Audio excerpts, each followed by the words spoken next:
The Transformers Studio Series Gamer Edition line has been pretty divisive in the online communities, to say the least. The first wave gave us Prime, Bumblebee, and Barricade, which Prime and Bumblebee are fantastic, and Barricade, he's kind of a big mixed bag. Our second wave, though, gives us Megatron and Cliffjumper, who there's been a lot of negativity towards Megatron online, even though I have been a staunch Megatron defender. Now, it's time to see, since we have him in hand, what is Studio Series Gamer Edition Megatron like in person? So yes, Gamer Edition Megatron, the subject of today's Deceptibot 9 reviews. Let's check him out!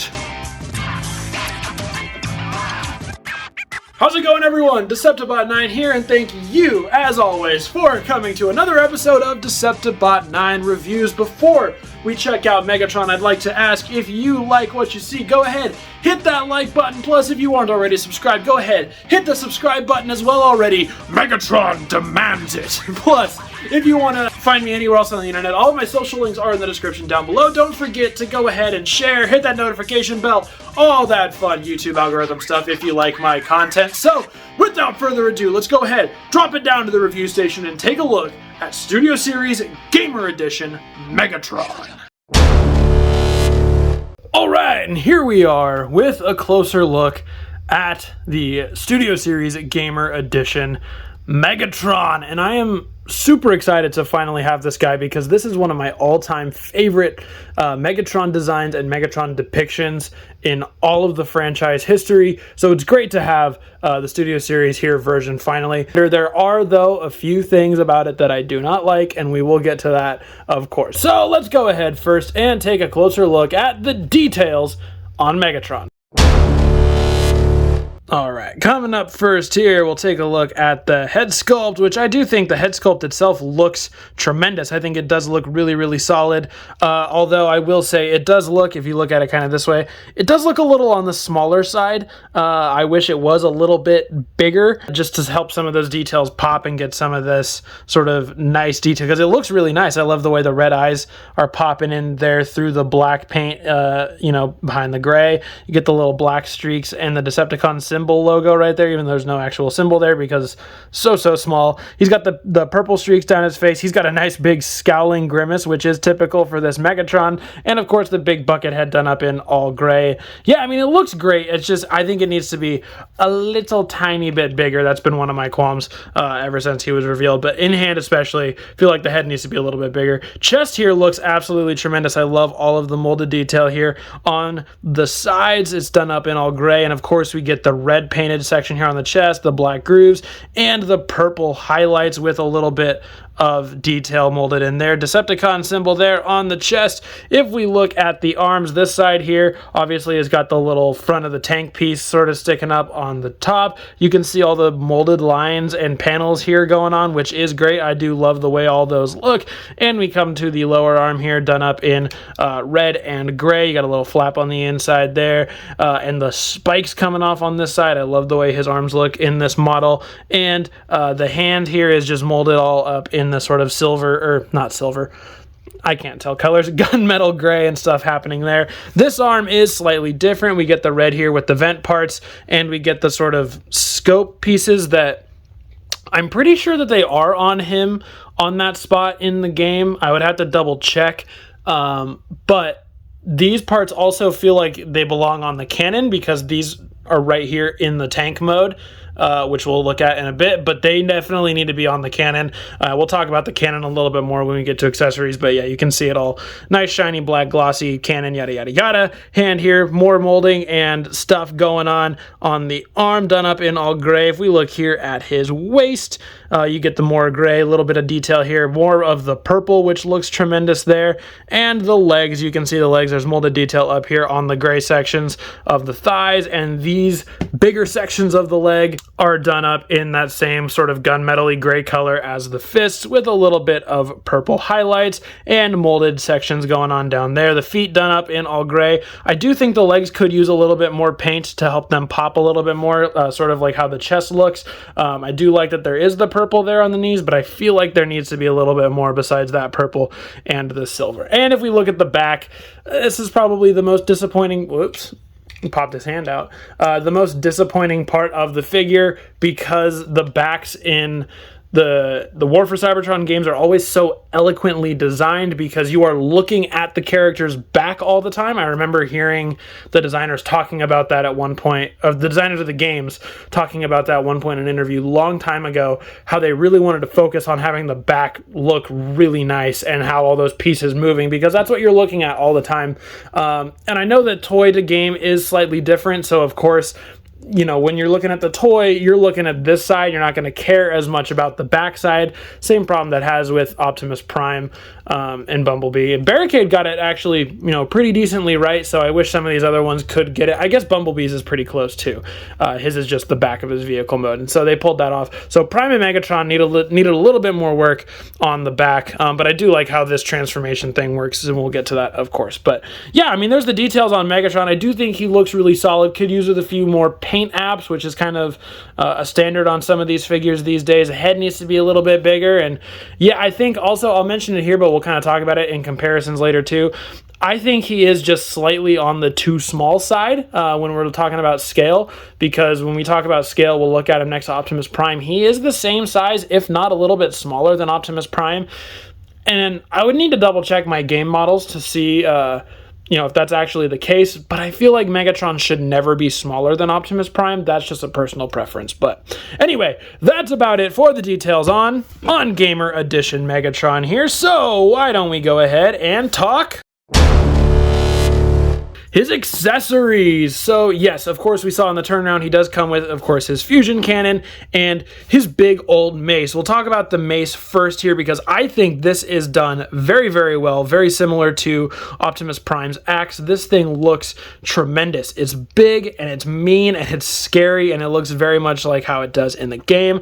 It's got all this molded detail here on all sides. I love the purple spikes here on the side with the purple spike in the middle. Overall, this thing just looks absolutely tremendous. Really meaty, really killer. And as you saw in the turnaround, you can put it in his hand, of course, just like that, if you want to give it to him that way. Or you can also, if you wanted to plug it in, he does have a 5mm port here. You can plug it into sort of the bottom of his hand, so you can make it like it's sort of an under grip situation there. Or if you want to store it on the back, you could just plug it in to the back of the grate there and have it going across his back, which I do think is actually a really cool look still, even though that's something that doesn't happen in the games.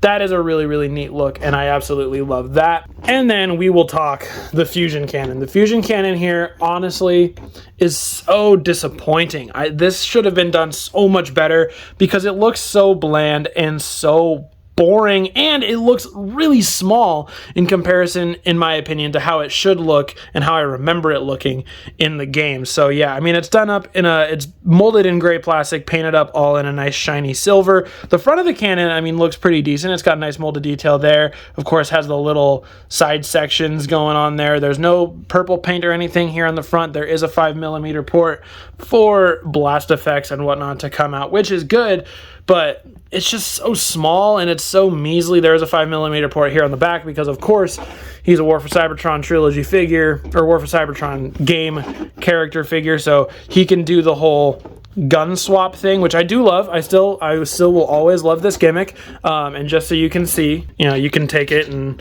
if you want to give it to Bumblebee, you can put Megatron's fusion cannon on Bumblebee. Can put it on Barricade, and of course you can even put it on Prime, and you know, that just means you can put all of the other guns on Megatron's arm too, if you would like. I mean, Prime's honestly doesn't look bad transformed out of Megatron's arm like that. Bumblebee's tiny little gun looks a little silly on it, but honestly, he is Megatron, so I'm never really going to take that off, and I'm just going to keep the fusion cannon there on the side of the arm, because that's how Megatron should be, in my opinion. But yeah, the cannon here is just really, really disappointing, especially when we pull in, just really quick, how big and awesome the cannon looked here on the 2010 version of this mold. this thing looks sweet, and this is how I remember it looking in the game. This cannon looks a little boring. I'm just not a huge fan of it there. I wish I could put this cannon on this Megatron. But yeah, I mean, that's about going to do it for the accessories on Megatron. I mean, you can't have a lot of fun with the playability on the swapping weapons, and I think that might be why they molded it in this flat way, is just so that they could get the swappability gimmick across all figures. But yeah, I just wish the cannon was slightly better, because I think he needs to have a big, mean looking cannon because he's Megatron. That's what he's known for. So let's go ahead and talk articulation, which I wish was a little bit better in certain areas. And of course, I'm sure if you're watching this video, you know the major one, but we'll start here. Head is on a ball joint, but it really only acts as a swivel, and it can only swivel about that far side to side. It doesn't really go up or down all that much. You can see that's about as much as it gets. No side to side head tilt or anything else either. That could just be because it's really small on the body. If maybe the head itself was a little bit bigger, the ball joint would have more room to move, but I don't know. Arms do swivel all the way around. They go out that far. They swivel up here at the bicep, and he does also technically have a double elbow on both sides. That is partially used for transformation, but it's not on this side, so you get 2 double elbows, which I think is pretty cool, or you can always lock one of them in and use it as a single if you need to. Nothing here on the wrists. The wrists are static. Waist does spin all the way around. Legs go forward that far, which is great. They go backwards that far, which is also great. Splits-wise, Megatron earning a very easy 10 out of 10 from the judges on the splits. Very, very nice. Legs here do swivel at the knee. And then, of course, here it is. The knee bend does only go that far. It only goes that far because there's this tab here for some reason.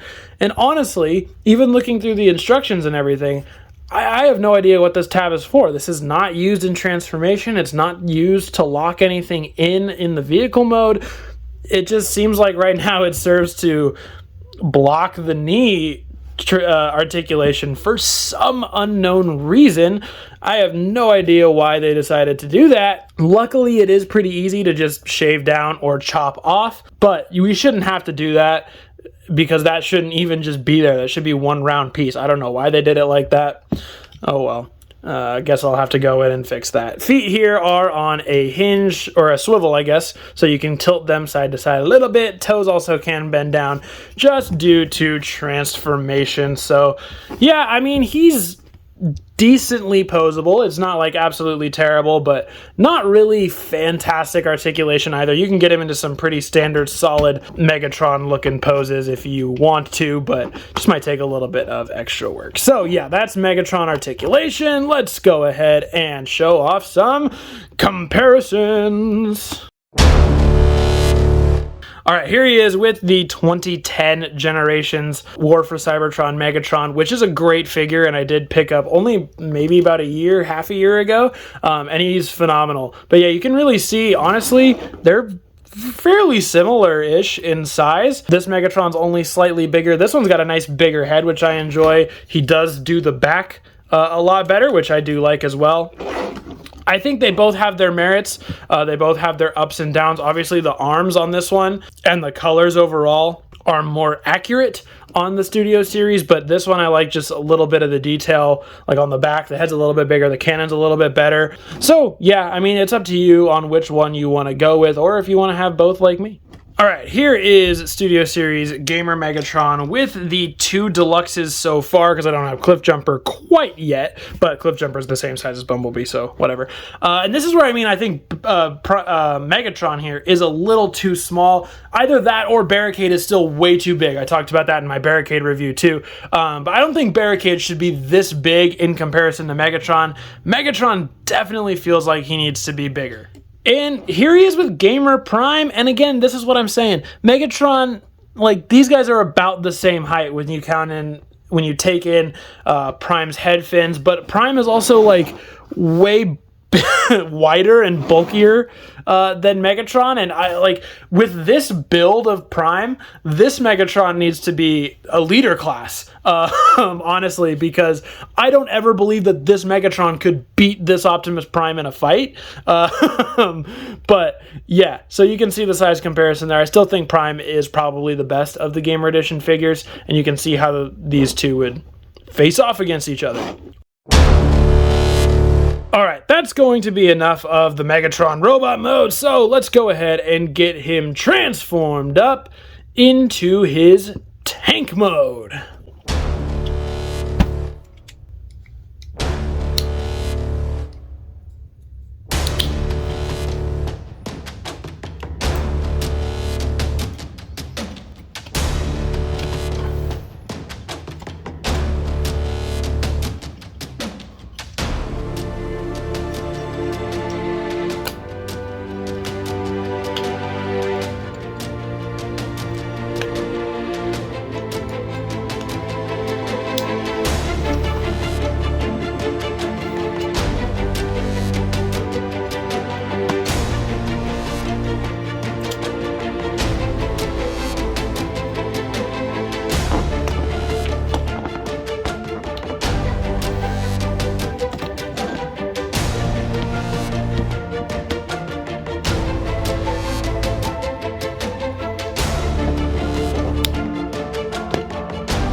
Alright, and here we have Gamer Edition Megatron transformed up into his tank mode, which I do actually quite like. There's like one major gripe with it that I have. We'll talk about that when we look at details, but I've always loved this tank mode. I think this thing looks really, really cool. I love what they did with the treads, how they've got the hover aspect going on with them. And I mean, transformation, honestly, really simple, really straightforward. So nothing really, crazy going on there, but at the same time, I do enjoy doing it, which is always good.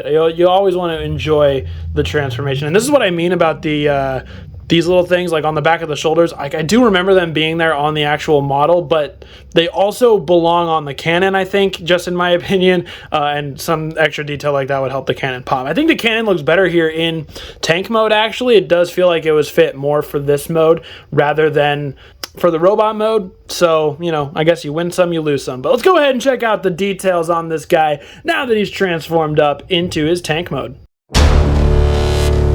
So, of course, we'll look here. Obviously, the cannon is still here, still the same. The arm has moved up to be the rest of the tank barrel, and it is locked in place. It is immovable because, of course, in the game, the cannon itself, or the turret rather, didn't turn. It was his vehicle that would turn to do the shots. So that makes sense. That's actually kind of cool because when you think about it that way, there is the arm storage here that was for the cannon is now up here for the mace, although on my copy it is pretty loose in here, so the mace just kind of flails around wildly here on the top. So I'm just going to take that off so it doesn't flop around on us. And we can look here, take the cannon off for a second to get a better look. What was the back is now the front grill, or I don't know what to call this, claw piece section. So it sort of does a little replication of the mass shifting technique, even though the other piece from the robot mode is still right here. That's the one minor gripe I was talking about, is it does the fake mass shifting, even though the other piece is still right here and doesn't really hide at all, which is a little silly, but I do appreciate that they tried to do that detail. I get to see a little bit here. These were the back of the legs. Now they're all shiny silver up here on the top with a little bit of gray plastic here and a little bit of purple. Again, I do wish there was a little more purple just sort of running through the legs and everything to sort of help this side of it pop. But yeah, this is the front part of the leg section where the knee is, the purple section right there. Now we can look at these tank treads. We'll put the turret back on here because we're done with the front, which I do really like, actually. I love the way they're shaped, and I love how they have the little vents down here to replicate, how he would hover, you know, he was a sort of hovering tank, which is really, really cool. I love that they were able to replicate that, and I love the shape of this one here. It's so wild, so weird. They're done up all in gray. Look at the back. Nothing really to talk about here on the back. Honestly, the knees, you know, the knee pads are sticking out here, forming the spikes on the back. It is a little bit empty, a little bit of, you know, a little cavity going on there. And if you look at the bottom, I mean, yeah, he's just chilling there. He's just sitting there, and it's a little more open up here at the front than I would like. If it would have been nice if there was some sort of panel to cover that up and everything with. But yeah, honestly, I mean, it's not a terrible tank mode. I do actually really enjoy the tank mode quite a lot. Getting to it is a lot of fun too. So yeah, I mean, that's gonna be about it. I mean, yeah, you can swap weapons. I mean, maybe not really many of them. I mean, you can take the like the Bumblebee ones or the Barricade ones, and you could slap them on there. Oh, maybe not. I thought you could. They're all the same port size. There you go. If you want them to have tiny nub cannons or something instead, you could do that. Primes won't fit just due to the way it's shaped. But yeah, Megatron tank mode details all done.